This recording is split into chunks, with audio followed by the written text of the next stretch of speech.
Hallelujah, Hallelujah, Hallelujah,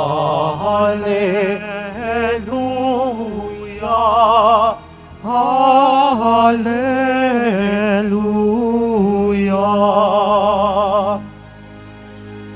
Nagkasundo ni Kristo ang Diyos at mga tao, kaya't napatawad tayo.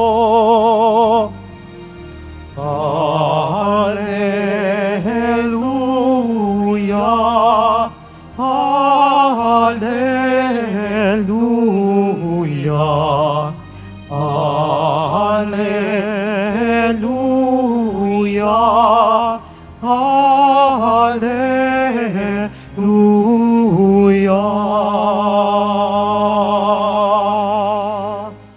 Sumainyo ang Panginoon. At sumaiyo din. Ang mabuting balita ng Panginoon ayon kay San Mateo.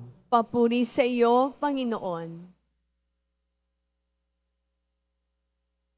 Noong panahong yon, sumakay si Jesus sa bangka, tumawid sa kabilang ibayo at tumuloy sa sariling bayan.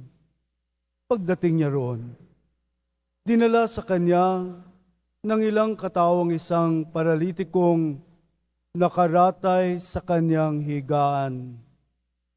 Nang makita ni Jesus kung gaano kalaki ang kanilang pananalig, sinabi niya sa paralitiko, "Anak, lakasan mo ang iyong loob. Pinatatawad ka na sa iyong mga kasalanan." Isinaloob ng ilang eskribang naroon. Nilalapastangan ng taong ito ang Diyos. Ngunit batid ni Jesus ang kanilang iniisip. Kaya't sinabi niya, "Bakit kayo nag-iisip ng ganyan? Alin ba ang mas madali? Ang sabihing ipinatatawad na ang mga kasalanan mo, o ang sabihing tumindig ka at lumakad? Patutunayan ko sa inyo na dito sa lupa, ang anak ng tao ay may kapangyarihang magpatawad ng mga kasalanan." At sinabi niya sa paralitiko, "Tumindig ka, dalhin mo ang iyong higaan at umuwi ka." Tumindig nga ang lalaki at umuwi. Nang makita ito ng mga tao, sila'y natakot at nagpuri sa Diyos na nagbigay ng ganitong kapangyarihan sa mga tao. Mga kapatid, ang mabuting balita ng Panginoon. Pinupuri ka namin, Panginoong Heso Kristo. Magsiupuan lahat.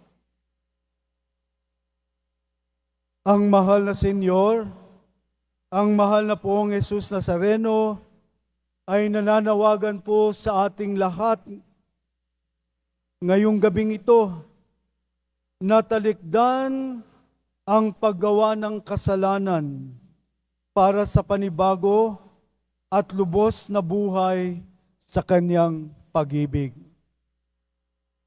Sa ating ebanghelyo po ngayon ay narinig natin kung paanong nabatid ng ating mahal na poong Jesus Nazareno ang mga masamang iniisip ng mga eskriba. Alam po niya, kaya't nabatid niya agad at sinabi na mayroong masamang iniisip ang mga eskriba. Ang mga eskriba na nag-abuso sa kanilang mga kapangyarihan at ang kanilang gawain ay atakihin ang poong Jesus Nazareno, akusahan, batikusin, pagbintangan, at ang kanilang batikos at bintang ay nilalapastangan ng Poong Jesus Nazareno ang Diyos. At ang kanyang sa isip ng mga eskriba, kanilang mga isip sa eskriba na ang Diyos lang ang pwedeng magpatawad ng mga kasalanan. At diretsang sinabi ng mahal na Poong Jesus Nazareno na siya'y may kapangyarihan, ang anak ng tao, na magpatawad ng mga kasalanan. At kanyang pinagbilinan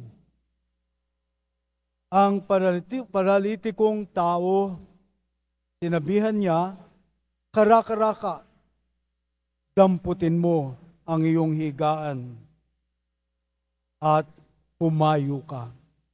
So sa mga sandaling yon, naroon ang isang mahalagang sandali ng pagpapatawad ng Diyos at ang pagpapagaling sa kanyang pagiging paralitiko, ang kanyang karamdaman. Mga kapatid, tayong mga naririto at mga nakatutok po ngayon sa Facebook Live, mga OFW, mga kababayan natin na naririto sa Pilipinas na nakatutok po ngayon sa misang ito, at mga kababayang mga permanenteng naninirahan sa ibang bansa,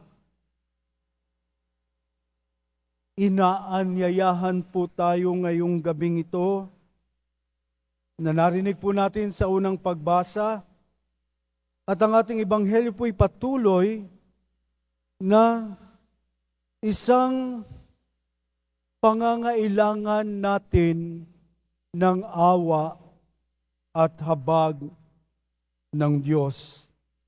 At ang pagpapatawad ay libreng ipinagkakaloob po ng Diyos sa atin, inilalaan para sa ating lahat.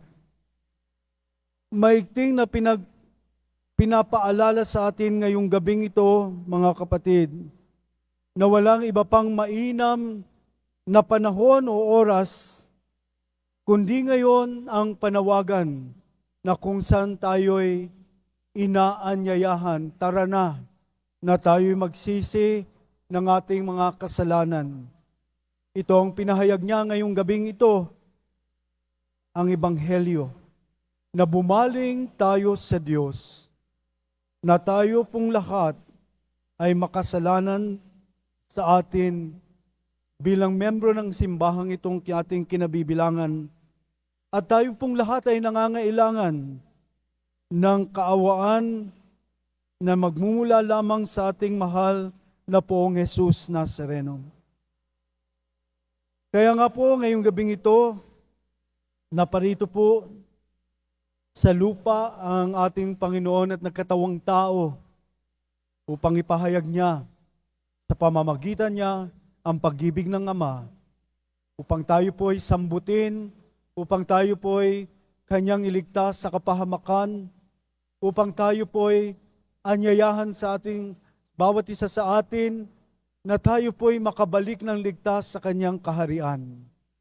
Kaya nga po ang pagpapagaling ng kaluluwa, ang pagpapatawad ng kasalanan ay isang magiging sanhi upang tayo po ay kanyang makapiling. Ang habag at hawa-awa ng Panginoon at kapatawaran sa ating mga kasalanan na magdudulot sa atin ng buhay na walang hanggan. Paano ito mangyayari? Paano ito magaganap sa ating buhay po ngayon?